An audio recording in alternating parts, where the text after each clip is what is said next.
Что-то. Здравствуйте, многоуважаемые коллеги.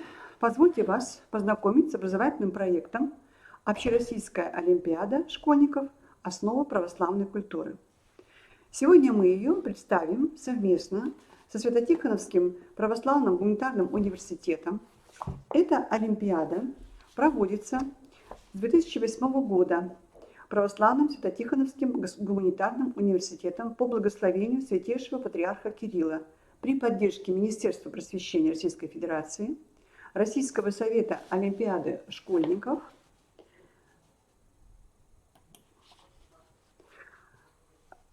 Синодального отдела религиозного образования и катехизации Русской Православной Церкви. И в прошлом году она проходила при поддержке Фонда президентских грантов. Презентацию и текст по проведению этой презентации, этой олимпиады, мне любезно представила администратор олимпиады Туфрина Виктория Юрьевна, специалист Свято-Тихоновского гуманитарного университета. В настоящее время образовательный проект олимпиады включает в себя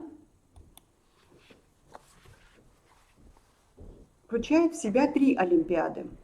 Олимпиады «Основы православной культуры», Олимпиада «Основы православной культуры» входит в список предметных олимпиад школьников, российских школьников по предметам история и теология, и ей присужден второй уровень. Победители этой олимпиады получают льготы при поступлении в вузы. Многопрофильная олимпиада «Аксиос» проводится по 15 предметам. Открытая всероссийская интеллектуальная олимпиада «Наше наследие». Вот эти все три олимпиады объединяются в один образовательный проект. Эти олимпиады войдут в перечень олимпиад и творческих конкурсов Министерства просвещения Российской Федерации. С ноября этого года по многочисленным просьбам учителей начальной школы Свято-Тихоновский гуманитарный университет запускает олимпиаду «Азы православия» для школьников с 1 по 4 класс. Это отдельная олимпиада, она не связана с олимпиадой «Основ православной культуры», и в ней могут принимать участие и те четвертоклассники, которые принимают участие в этой олимпиаде «Основ православной культуры». Эта олимпиада будет проведена в один тур.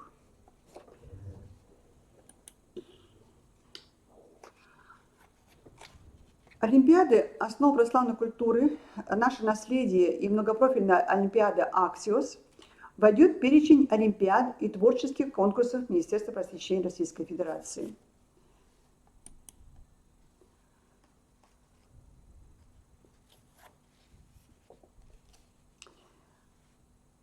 В прошлом году в олимпиадах приняло участие более 500 тысяч школьников из 10 тысяч школ всех регионов Российской Федерации, а также Литвы, Белоруссии, Киргизии, Украины, посольские школы. Каждая пятая школа принимает участие в этих олимпиадах. Участие во всех олимпиадах бесплатное.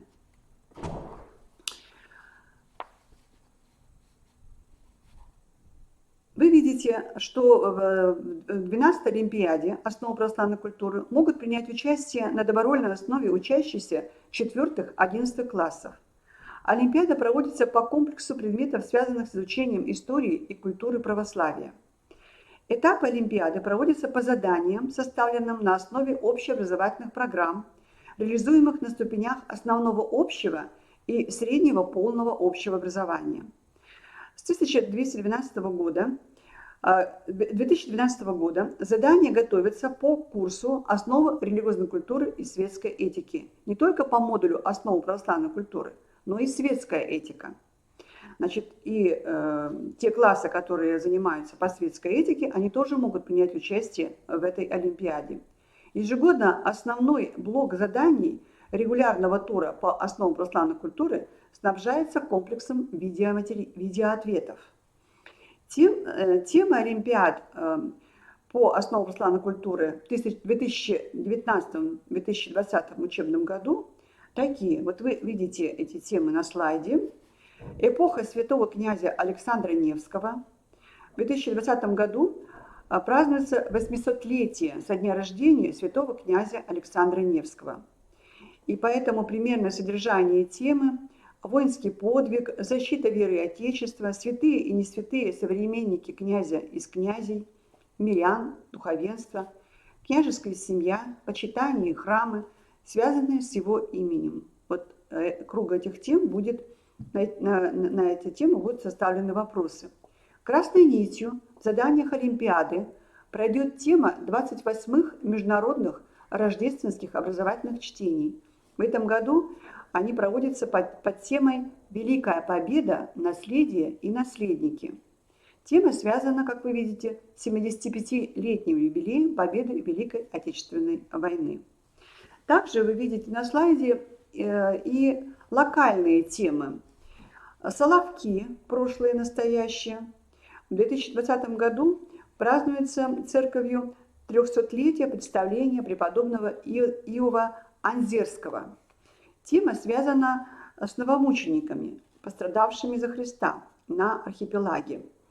Преподобному Иову было от Божьей Матери откровение, что Соловки станут русской Голгофой, что и история наша многострадальная подтвердила.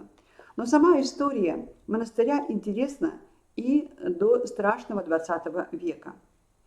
Вторая локальная тема – православие в Америке. Американская православная церковь – это дочерняя церковь для русской церкви.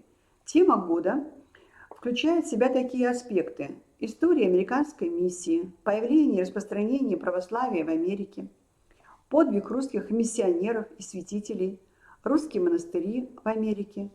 Вот все эти темы станут тоже в основе вопросов. Юбилейные даты в этом году, которые празднуются в рамках этой темы, это 50-летие автокефалии Американской православной церкви и в 2019 году 225-летие со дня появления первых русских миссионеров на Аляске. Это 1794 год, преподобный Герман Аляскинский.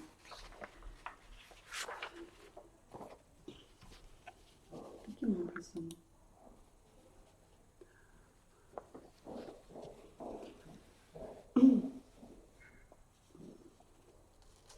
Мы с вами видим на этом слайде, что Олимпиада «Основы православной культуры» проходит в 3 тура.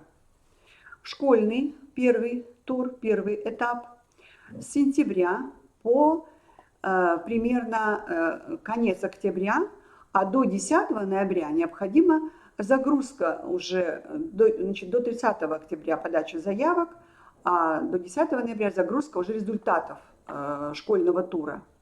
Муниципальный этап с 18 ноября по 20 декабря. Региональный этап. Регистрация на региональный этап будет осуществляться с 25 декабря по 31 января, а само проведение пройдет с 15 по 17 февраля. Региональный тур будет проводить Институт развития образования. Таким образом, до 15 февраля мы должны будем загрузить на московский сайт Олимпиады все документы. По результатам регионального тура победители и призеры получают дипломы. Участие в Олимпиаде дает преимущество школьникам, льготу для поступления в вуз, а педагогам поощрение на рабочих местах. Но, по крайней мере, от организаторов Олимпиады будут направлены педагогам благодарственные письма. Всем участникам Олимпиад выдаются сертификаты, победителям дипломы, организаторам благодарственные письма. Таким образом, выстроена вот система работы с этой Олимпиадой. Олимпиада «Наше наследие» проводится с 2004 года, вот уже 16 раз. И каждые 5 лет темой Олимпиады становится событие Великой Отечественной войны. Ну вот если говорить об этой Олимпиаде. В этом году тема Великая Отечественная война. Регистрация для учащихся начальной школы начнется с 8 октября. Вот это то, что касается Олимпиады «Наше наследие». Многопрофильная олимпиада Axios проводится по 15 предметам. В ней принимают индивидуальное участие школьники с 5 по 11 класс. Сами заходят на сайт, учащиеся регистрируются, участвуют. Во всех других же олимпиадах заявки от школы подает учитель, вот кроме этой олимпиады. И также заочный тур пройдет по этой олимпиаде Axios с 1 ноября по 10 декабря. Вся коммуникация по проведению олимпиад проводится через портал правоолимп.ру. Это единый сайт всех олимпиад и конкурсов. Каждая олимпиада имеет свою страничку, вкладку. Вот если вы посмотрите на вкладки, то вы увидите, что вот у каждой олимпиады есть свои подразделы. Новости, туры, документы, обсуждения, методические материалы, фото и видеоархивы, информация о проекте. Все это можно увидеть на каждой страничке каждой олимпиады. Желающие принять участие в олимпиаде регистрируются на сайте. Вот вы видите, здесь стрелочка указана. У них появляется личный кабинет, через который они могут подавать заявки на интересующую олимпиаду или на интересующий тур. Читать сообщения и отвечать на них. Информация о полученном на сайте сообщении приходит на электронную почту олимпиады, указанную при регистрации. Все это происходит как в социальных сетях.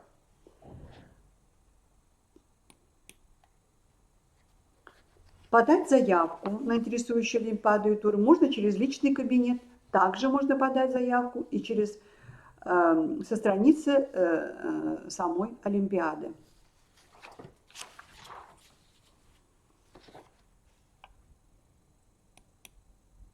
После того,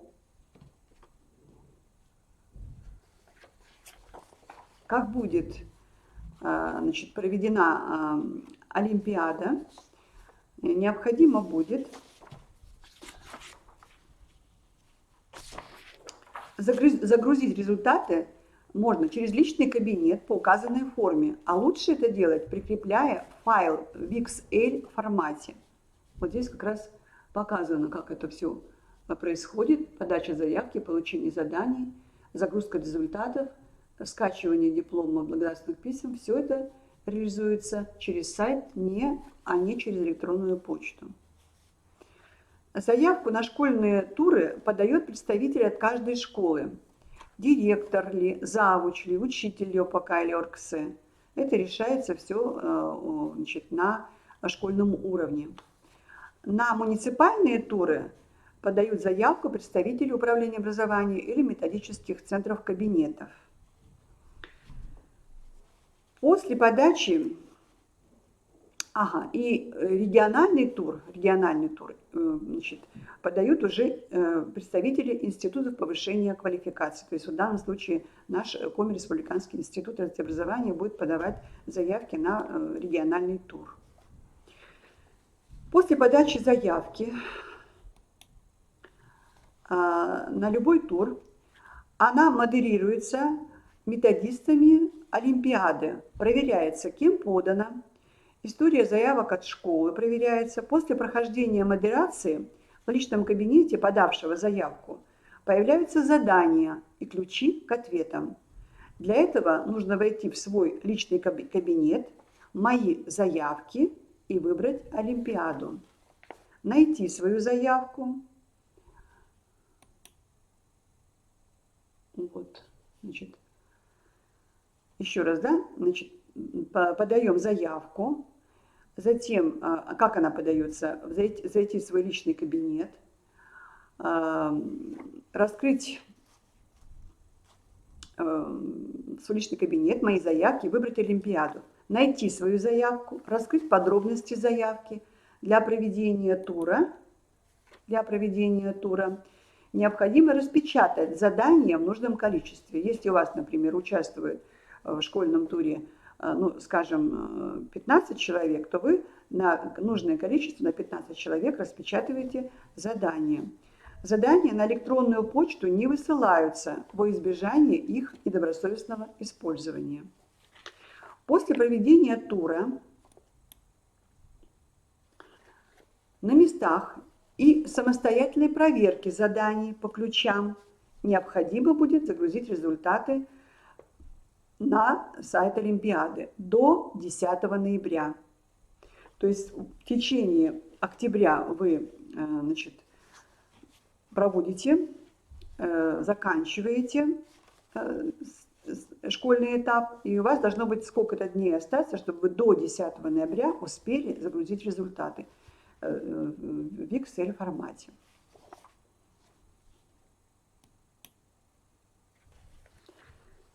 Если вам вдруг потребуется код школы, он автоматически присваивается сайтом Олимпиады. Узнать его можно в списке заявленных школ. Справа, вот справа во вкладке, вы можете найти код школы на базе, то есть войти в базу школ и найти код своей школы. Если вдруг вы не нашли код своей школы, то нужно будет связаться с модераторами сайта по электронному адресу. После того, как вы загрузите результаты в личном кабинете, появятся сертификаты участникам и дипломы победителям Олимпиады. Их можно будет скачать и распечатать на местах. Учителям, загрузившим более 10 результатов, выдаются благодарственные письма. Также через сайт путем скачивания. Все, что для этого нужно, это найти в школе цветной принтер. Все эти возможности открыты для всех туров Олимпиады. Вот эти формы сертификатов, дипломов и благодарственных писем по каждой из Олимпиад. Если вы видите на этом слайде.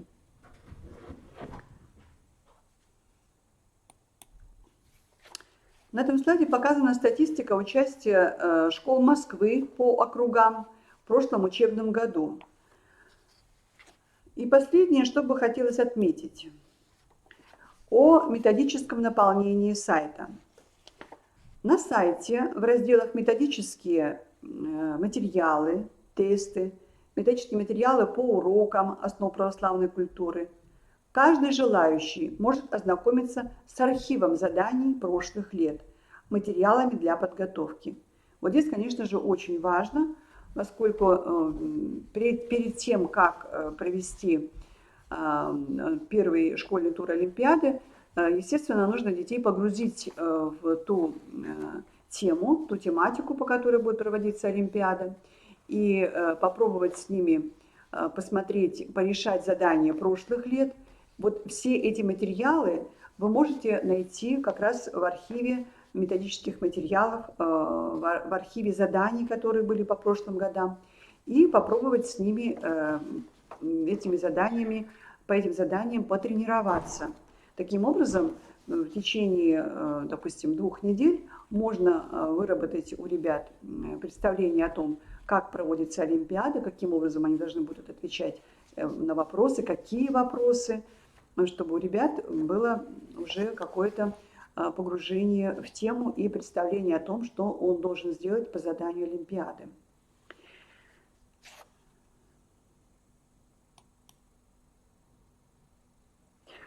Методическими пособиями, разработанными специалистами этого проекта, можно также познакомиться на сайте Олимпиады. Вот здесь вы видите различные методические пособия, проекты, которые были сделаны, и все эти пособия, методические разработки, все их можно посмотреть на сайте на сайте Олимпиады.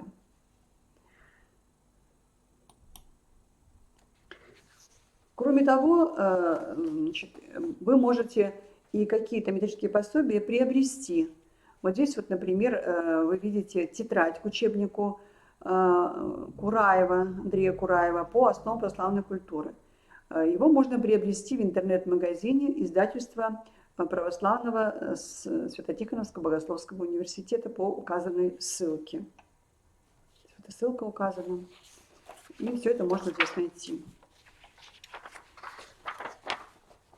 Также открыта галерея методистов, в которую мы приглашаем всех желающих методистов со всеми предложениями, рекомендациями и вопросами для их включения в задания олимпийских туров. Для этого открыт и ежегодный конкурс заданий, в котором может принять участие любой желающий пользователь сайта. Учителя основ православной культуры могут поделиться своими наработками по преподаванию уроков. В разделе «Тесты» можно подобрать вопросы к урокам заданную тему. Открыты форумы для ребят и педагогов-методистов. То есть вы видите, что, в общем-то, сам сайт Олимпиады, да, он имеет такой многопрофильный, он может методически помочь учителю и провести уроки, и классные часы, ну и, конечно же, по архивам заданий за все годы постараться и подготовить учащихся к хорошей сдаче, написанию ответов на вопросы Олимпиады. Таким образом, мы с вами видим, что Свято-Тихоновский гуманитарный православный университет имеет очень такую большую базу для проведения культурно-просветительской деятельности. И вот на этом слайде вы видите в историко-культурном центре православного Свято-Тихоновского государственного гуманитарного университета имеется так называемая, имеется центр культурный, вот, про который мы сейчас с вами говорим, историко-культурный центр. И вот в этом историко-культурном центре можно ознакомиться с мероприятиями, которые проводит этот центр. На этой площадке проходят и концерты классической музыки, и просветительские и музыкальные лектории, экскурсии по соборной палате для детей и для взрослых. Ознакомиться с информацией можно на самом сайте, вот ссылка на сайт, на странице «Историко-культурный центр».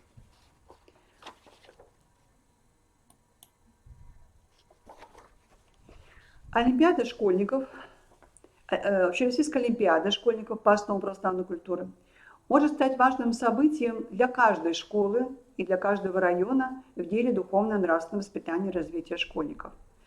Тем более, что в этом году решением Организационного комитета по проведению регионального этапа международных чтений, о которых я уже сегодня говорила, они посвящены Великой Отечественной войне, наследникам, есть такое решение, что муниципалитет, каждый муниципалитет проводит у себя на местах региональный этап этих международных рождественских чтений. То есть муниципальный этап. Региональный этап будет проводиться у нас в Сыктывкаре с 27 ноября по 29 ноября. А муниципальные этапы решения вот этого оргкомитета будут проводиться до 4 ноября. Поэтому я думаю, что вот как раз в рамках вот этого муниципального этапа региональных рождественских чтений вы можете провести эту олимпиаду как мероприятие. Благодарим за внимание. Поскольку оргкомитет Олимпиады школьников основ православной культуры представив эту презентацию, я исчерпала материал, который должна была вам представить. И сейчас мы бы могли посмотреть, какие есть вопросы. Так, по чату вопросов я сейчас не вижу. Ну, я думаю, что все вопросы, которые могут еще у нас появиться при организации этой Олимпиады, они могут быть решены в рабочем порядке. Мы выложим на нашем сайте, в видеозале, все сопутствующие к вебинару материалы Это будет и презентация, которую мы сейчас с вами посмотрели, это будет и сопровождение, материал сопровождения для проведения школьного этапа. И, конечно же, все вопросы можно будет задать по телефону, который в информационных письмах по проведению Олимпиады был вам отправлен. Спасибо за внимание.